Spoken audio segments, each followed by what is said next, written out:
Welcome to my YouTube channel. मैं C ए शमी सलूजा। देखिए, आज हम एक टॉपिक को डिस्कस कर रहे हैं, बेसिक्स ऑफ मार्जिनल कॉस्टिंग। सो ये जो पर्टिकुलर टॉपिक है यूएससीएमए के सेकंड पार्ट में cost, volume and profit analysis में कवर होता है।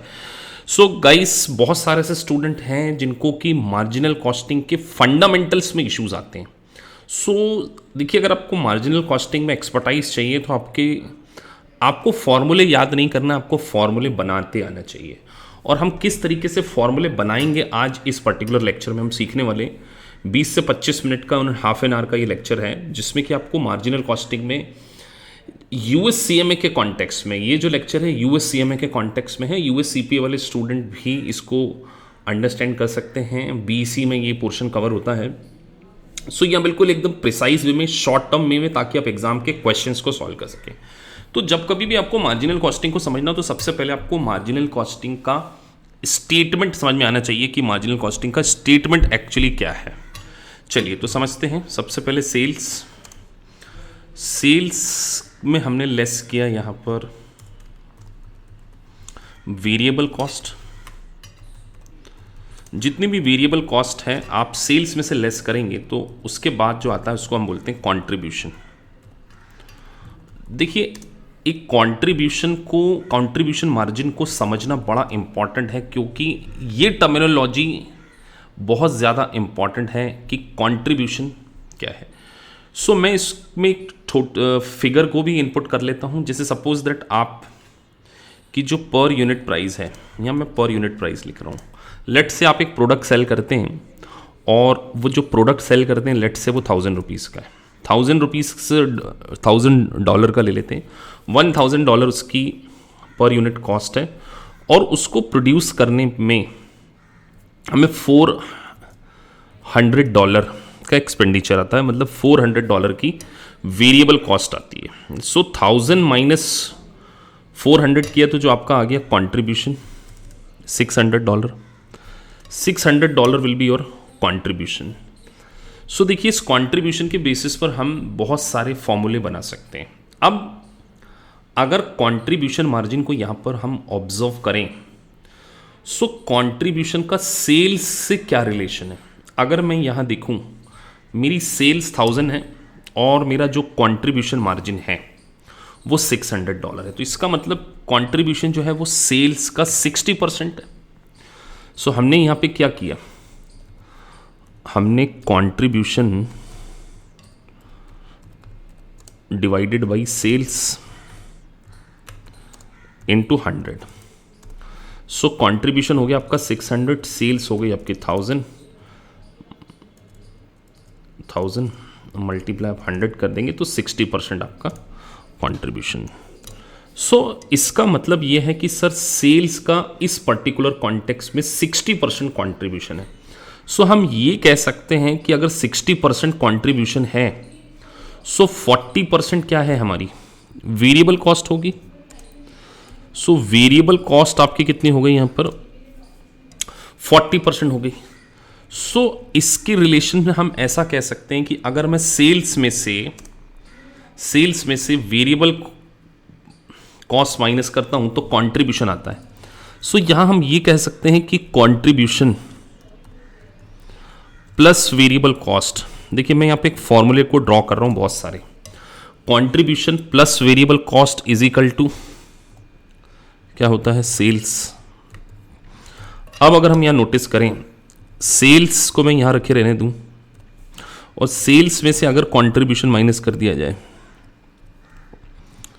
कंट्रीब्यूशन को सेल्स में से हमने सब्सट्रैक्ट कर दिया तो हमारा क्या आ गया, वेरिएबल कॉस्ट आ गया। सो आप सीवीपी एनालिसिस में एक वर्ड ऑब्जर्व करेंगे, कंट्रीब्यूशन मार्जिन। तो जब कंट्रीब्यूशन मार्जिन को डॉलर टर्म में बोला जा रहा है तो वो है आपका sales minus variable cost is equal to contribution margin. और अगर इसी को परसेंटेज में बोला जाए, रेशो में बोला जाए, CMR कंट्रीब्यूशन मार्जिन रेशो, सो उसके लिए हमने क्या फॉर्मूला यूज किया, कंट्रीब्यूशन अपॉन सेल्स इनटू 100। सो देखिए, मैंने यहां पर एक प्रकार से 3 फॉर्मूले बना दिए हैं। Sales minus contribution is equal to variable cost. अगर मैं सेल्स में से वापस वेरिएबल कॉस्ट को क्या कर दूं, माइनस कर दूं। सेल्स में से वेरिएबल कॉस्ट को माइनस कर देंगे तो मेरा क्या आ जाएगा, यहां पर कंट्रीब्यूशन आ जाएगा। अब देखिए इस फॉर्मूले से हम और क्या क्या चीज़ों को बना सकते हैं उसके कॉन्टेक्स्ट में हम समझते हैं। सो अगर हम देखें, मैंने यहाँ पर कंट्रीब्यूशन अपॉन सेल्स इंटू 100 किया है, इज इक्वल टू मेरा आ गया कंट्रीब्यूशन मार्जिन रेशो। इसी तरीके से अगर मैं यहाँ पर कंट्रीब्यूशन, देखिए बड़े ध्यान से समझना, इसकी बहुत ज़रूरत पड़ती है। कंट्रीब्यूशन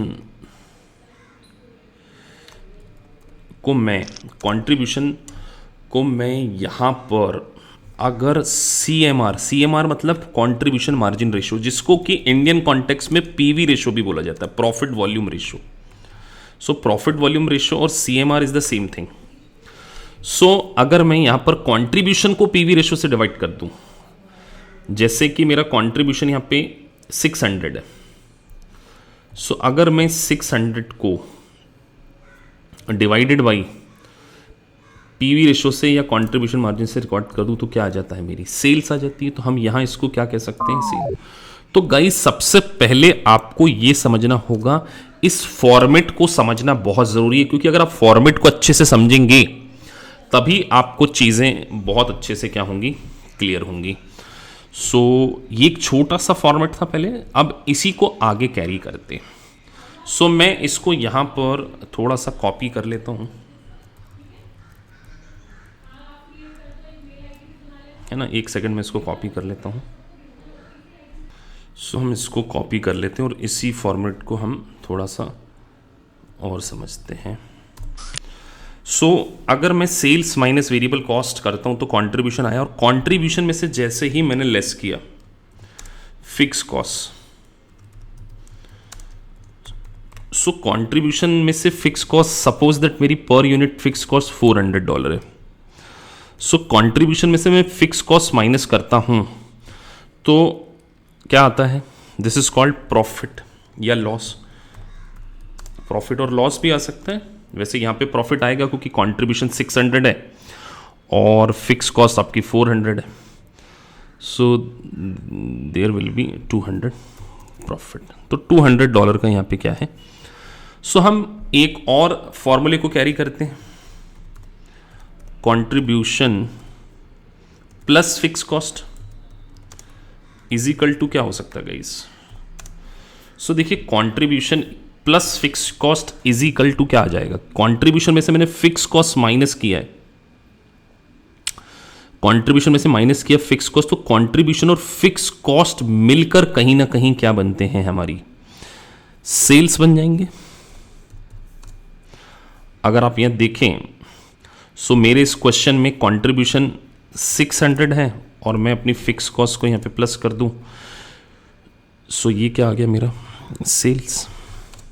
सो ये मेरी 1000 सेल। आप देखिए मैं उसी स्टेटमेंट से सारे फॉर्मूले ड्राफ्ट कर रहा हूं, मैं कुछ अलग नहीं कर रहा हूं। सो ऐसा भी कह सकते हैं sir, variable cost plus fixed cost.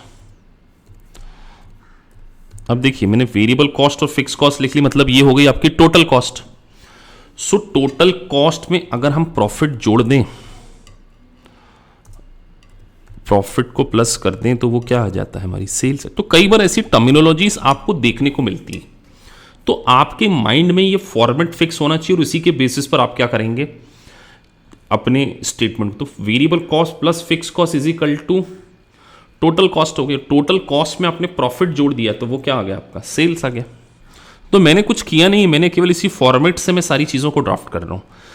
अब अगर आप और नोटिस करें कि कंट्रीब्यूशन मार्जिन में से फिक्स कॉस्ट जोड़ के सेल्स आती है, तो हम देखिए मैं सारे फॉर्मूले बना रहा हूँ आपके सामने। कंट्रीब्यूशन माइनस फिक्स कॉस्ट है ना, इज इक्वल टू क्या है आपका, प्रॉफिट। तो सर इसका मतलब हम ये भी कह सकते हैं कि प्रॉफिट को उधर ले जाएं, हम प्रॉफिट के साथ में फिक्स कॉस्ट को उधर ले जाएं, प्रॉफिट प्लस फिक्स कॉस्ट। सो जब तक आपको ये टर्मिनोलॉजी नहीं क्लियर होंगी थोड़े से इश्यूज आ सकते हैं। तो profit plus fix cost is equal to क्या आ जाएगा, कंट्रीब्यूशन। सो स्टेटमेंट से ही हम सारे क्या बना रहे हैं, फॉर्मूले को बना रहे हैं। तो सबसे पहले आपको फॉर्मूले गाइस याद नहीं करना है, आपको स्टेटमेंट क्लियर होना चाहिए कि सेल्स माइनस वेरिएबल, और हम रिवर्स जा रहे हैं। हमने प्रॉफिट प्लस फिक्स कॉस्ट किया तो कंट्रीब्यूशन हो गया, और कंट्रीब्यूशन में वेरिएबल कॉस्ट जोड़ेंगे तो सेल्स आ जाएगा, सेल्स में से वेरिएबल, तो हम ऊपर नीचे जा सकते हैं। मतलब आप सेल्स माइनस वेरिएबल कॉस्ट कीजिए, कंट्रीब्यूशन आता है। Sir contribution minus fix cost कीजिए तो प्रॉफिट आता है। फिर profit plus fix cost is equal to, तो आपको ये हायरार्की में पूरा फॉर्मेट याद होना चाहिए। अब एक और कॉन्सेप्ट को हम यहां पे डिस्कस करने वाले हैं जिसका नाम है ब्रेक इवन पॉइंट। ये बिल्कुल बेसिक फंडामेंटल चल रहा है आपका। मैं जनरली बच्चों को पहले करिकुलम पढ़ाने से पहले पूरे बेसिक्स उनके हम लोग क्या करते हैं, क्लियर करते हैं। तो यहाँ पर हम ब्रेक इवन पॉइंट पे आते हैं। सो ब्रेक इवन पॉइंट का मतलब समझते हैं।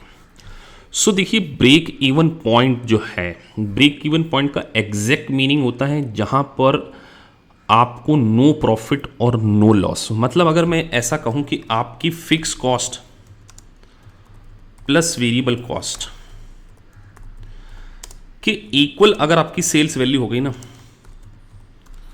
सो आपको नो प्रॉफिट और नो लॉस होगा। मतलब उसको हम बोलते हैं ब्रेक इवन कॉस्ट। मतलब अगर मेरी सेल्स 1000 है और मेरी वेरिएबल कॉस्ट भी 400 और फिक्स कॉस्ट 600, मतलब अगर मैं ये सिचुएशन करूं, लेट से जैसे मेरी इसमें अगर वेरिएबल कॉस्ट 400 थी, अगर मेरी फिक्स कॉस्ट 600 होती तो मेरी सेल्स के इक्वलेंट, तो जब मेरी fix cost plus variable cost equal to sales value हो जाए, that is called break even point.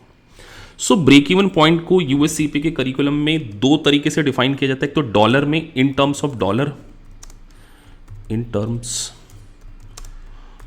Of dollar, and in quantity. तो हम क्वांटिटी के प्रोस्पेक्टिव से भी समझते हैं कि क्वांटिटी के टर्म में इसको कैसे निकालते हैं और वैल्यू के टर्म में इसको कैसे निकालते हैं। तो जैसे ये मेरे पास एक एग्जांपल है, इसी एग्जांपल को मैं वापस से कॉपी कर रहा हूँ। आप वीडियो को पॉज करके अगर देखेंगे तो आपको थोड़ा सा और, अब इस पर्टिकुलर सेगमेंट में हम ब्रेक इवन पॉइंट और एमओएस को ज़्यादा डिस्कस करने वाले हैं। जी हाँ, मैंने इसको कॉपी कर लिया ताकि आप मेरे पास सेल्स है और सपोज दैट मेरी वेरिएबल कॉस्ट 400 है और मेरी फिक्स कॉस्ट 400। तो कौन सा ऐसा पॉइंट होगा जहां पर मुझे नो प्रॉफिट और नो लॉस है? तो हम एक फॉर्मूले के रूप में डिफाइन करते हैं। मुझे फिक्स कॉस्ट, मैंने यहाँ क्या ली, फिक्स कॉस्ट, मुझे फिक्स कॉस्ट यहां पर रिकवर करना है 400 की। मैं थोड़ा सा चेंज कर देता हूं क्वेश्चन को। मान के चलिए मेरी, ये तो मेरी एक यूनिट की प्राइस है। सपोज दैट मेरी फिक्स कॉस्ट होती 40,000 या मैं 60,000 ले लेता हूं। अगर मान के चलिए मेरी ओवरऑल जो फैक्ट्री की 1 मंथ की फिक्स कॉस्ट जो होती है वो लेट से 60,000 है। 60,000 मेरी फिक्स कॉस्ट है और मुझे एक यूनिट को बेचने पर, एक यूनिट को सेल करने पर, या मैं डॉलर में ले लेता हूं, $60,000 मेरी कॉस्ट, और एक यूनिट को सेल करने पर मुझे 600 का कंट्रीब्यूशन मिलता है। मतलब एक यूनिट में बनाता हूं 1000 रुपीज़ में इसको सेल करता हूं और एक यूनिट को बनाने में 400 का मुझे वेरिएबल कॉस्ट आती है, तो 600 का मुझे कंट्रीब्यूशन मिलता है, $600। सो गाइस, इसका मतलब मैं कितनी यूनिट को सेल करूं कि मेरी ये फिक्स कॉस्ट रिकवर हो जाए, क्योंकि वेरिएबल कॉस्ट तो रिकवर हो ही जा रही है, क्योंकि वेरिएबल कॉस्ट हम 1000 में बेच रहे हैं, 400 मुझे वेरिएबल कॉस्ट रिकवर करके 600 का कंट्रीब्यूशन मिल रहा है। मतलब एक यूनिट जो मुझे कंट्रीब्यूट करके दे रही है वो 600 का कंट्रीब्यूट करके दे रही है। सो 1 यूनिट जब मुझे 600 का कंट्रीब्यूशन करके दे रही है, एक यूनिट मुझे $600 का कंट्रीब्यूशन करके दे रही है। इसका मतलब मैं कितनी यूनिट बेचूं, तो 600 डिवाइडेड बाई 60,000 डिवाइडेड बाई 600। तो या अगर मैं 100 यूनिट को सेल कर देता हूं, 100 यूनिट को सेल कर देता हूं, तो मुझे नो प्रॉफिट और नो लॉस, कोई भी लॉस नहीं होगा। एक यूनिट में मुझे 600 मिलते हैं, तो 60,000 को रिकवर करने के लिए मुझे 100 यूनिट को सेल करना पड़ेगा। सो अगर हम यहां पर देखें तो हमने एक फॉर्मूला यूज किया, fixed cost divided by contribution margin per unit. So इसको हम सीपीयू भी कह सकते हैं, contribution per unit.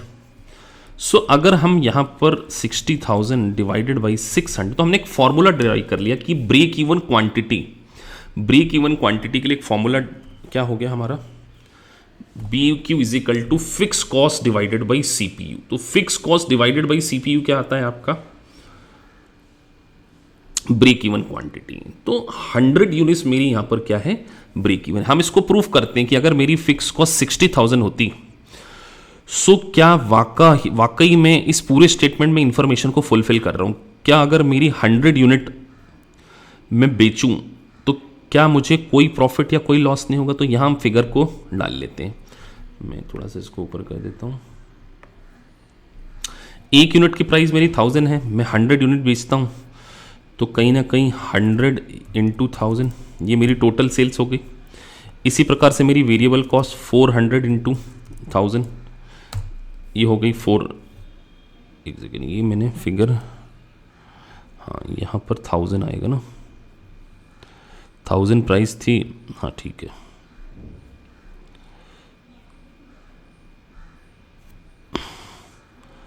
Thousand into 100 1 lakh हो गया, और ये मेरी हो गई 400 इंटू 100 यूनिट बेची, तो मैंने इसको 100 कर दिया। तो मेरा कंट्रीब्यूशन आ गया 60,000। देखिए कंट्रीब्यूशन 60,000, और मैंने यहाँ पे अज्यूम किया था कि फिक्स कॉस्ट भी मेरी 60 है। सो अगर मैं फिक्स कॉस्ट 60 रखता हूँ तो मुझे नील प्रॉफिट। तो वेरिएबल कॉस्ट और फिक्स कॉस्ट जिस पॉइंट पर टोटल कॉस्ट रिकवर हो जाती है वही हमारा क्या कहलाता है, ब्रेक इवन।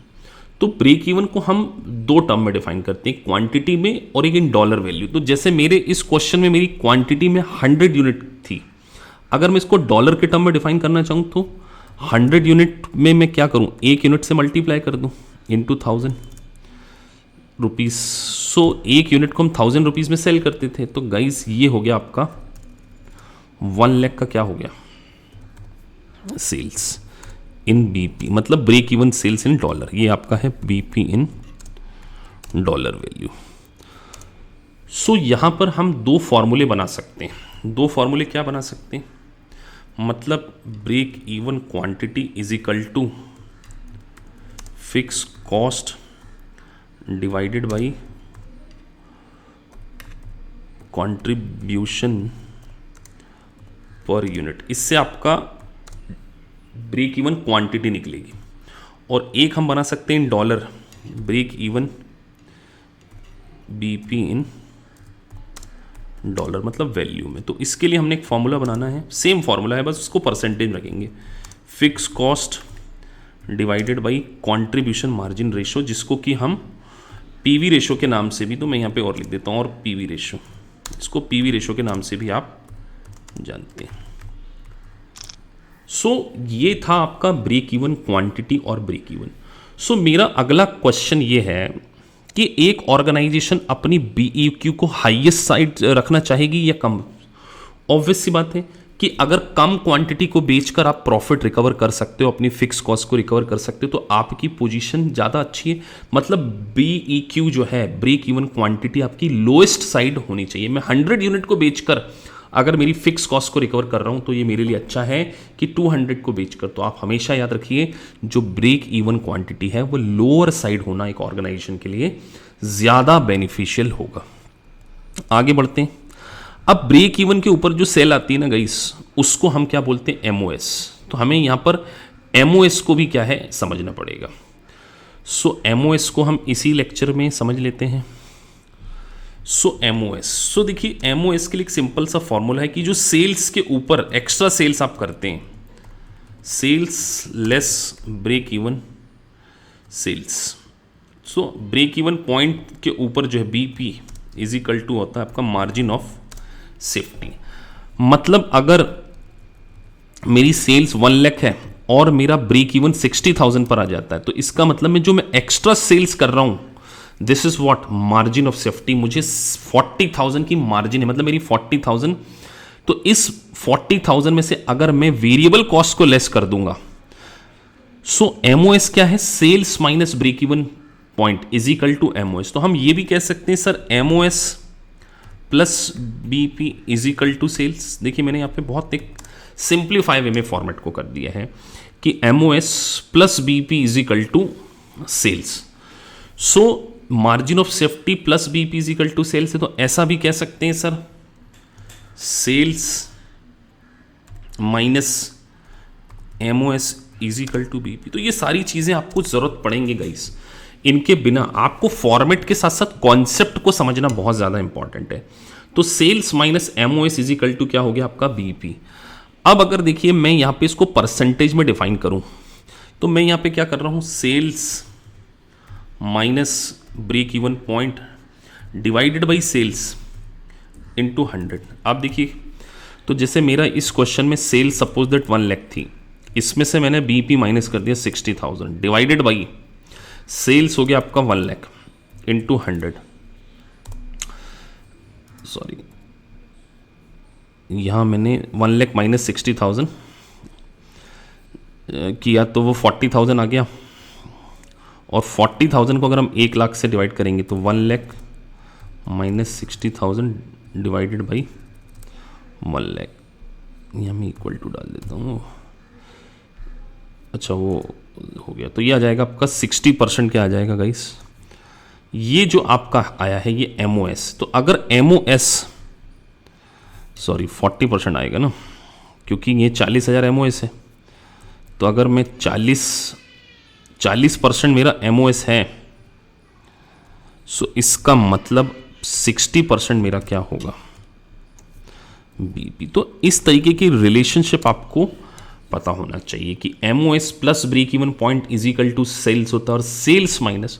सो गाइस इस छोटे से लेक्चर में बस मैं आपको यही बताना चाहता था कि आपके फंडामेंटल्स कितने क्लियर होने चाहिए अगर आपको मार्जिनल कॉस्टिंग को अच्छे से अंडरस्टैंड करना है। तो ये एक रिकॉर्डेड लेक्चर है, वीडियो लेक्चर में जनरली अपनी करंट बैच के स्टूडेंट्स भी इसका बेनिफिट ले सकते हैं और यूट्यूब में जो यूज़र है। तो गाइज अगर आप यूएससीएमए में चीज़ों को अच्छे से समझना चाहते हैं तो ये इस बात को आपको मेक श्योर करना पड़ेगा कि आपके फंडामेंटल क्लियर होने चाहिए, आपको रिलेशनशिप, बिकॉज यहाँ पे एमसीक्यू बेस्ड क्वेश्चंस आते हैं गाइज। तो जब एमसीक्यू बेस्ड क्वेश्चंस आते हैं तो वहाँ पर आप चीज़ों को रट नहीं सकते, आपको फॉर्मूले बनाना आना चाहिए, क्योंकि कुछ भी एमसीक्यू में तो चॉइस बहुत सारी है बनाने की। तो अगर आपके फंडामेंटल क्लियर नहीं होंगे तो फिर इसीलिए यूएससीएमए के स्टूडेंट कई बार स्ट्रगल करते हैं। दैट्स वाई हमने तो कॉन्सेप्ट निकाला कि पहले आपके बेसिक फंडामेंटल्स को इंप्रूव किया जाएगा। टॉपिक पढ़ाने से पहले टॉपिक का पूरा बैकग्राउंड समझाना, उसमें क्या चीज़ें इंपॉर्टेंट हैं, तो इससे बहुत सारे वीडियोस टाइम टू टाइम मिलते थे। तो अगर आप हमसे जुड़ना चाहते हैं तो आप व्हाट्सएप पे हमसे कांटेक्ट कर सकते हैं और आप हमारे इंस्टीट्यूट को ज्वाइन कर सकते हैं। Thank you guys for watching this video, thank you very much. तो एक छोटा सा लेक्चर